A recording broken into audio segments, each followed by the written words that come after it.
আধারের জন্য হাহাকার। ভোর থেকে 2 কিমি লম্বা লাইন। জলপাইগুড়িতে চরম দুর্ভোগে হাজারো মানুষ। জলপাইগুড়িতে আধার কার্ডের সংশোধন ও বায়োমেট্রিক আপডেট করাতে গিয়ে চরম ভোগান্তির মুখে পড়লেন সাধারণ মানুষ। শনিবার ভোরের অন্ধকার কাটার আগেই জলপাইগুড়ি বড় পোস্ট অফিসের সামনে উপচে পড়ে হাজার হাজার মানুষের ভিড়। প্রত্যক্ষদর্শীদের দাবি, সকাল গড়ানোর আগেই হাজার হাজার মানুষ সেখানে জড়ো হন। পরিস্থিতি এতটাই নিয়ন্ত্রণের বাইরে চলে যায় যে বড় পোস্ট অফিস থেকে কিং সাহেবের ঘাট পর্যন্ত প্রায় 2 কিলোমিটার দীর্ঘ লাইন তৈরি হয়। অনেকেই ভোর 4:30 থেকে লাইনে দাঁড়িয়েও ঘন্টার পর ঘন্টা অপেক্ষা করেন।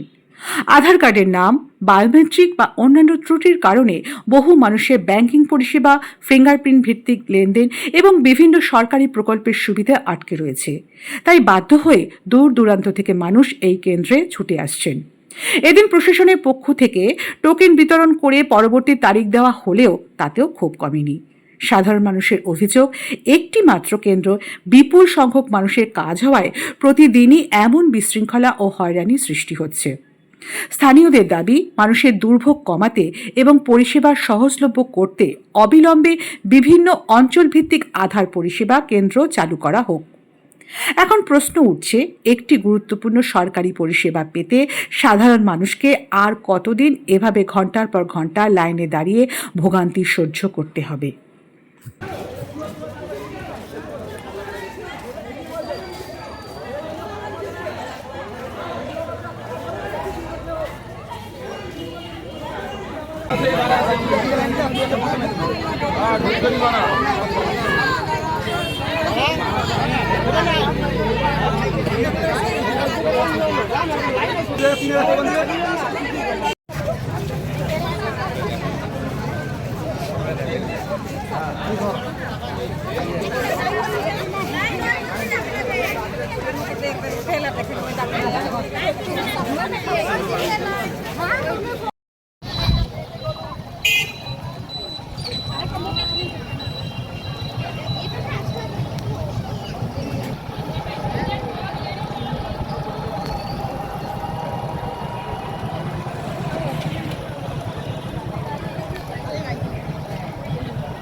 बे खाली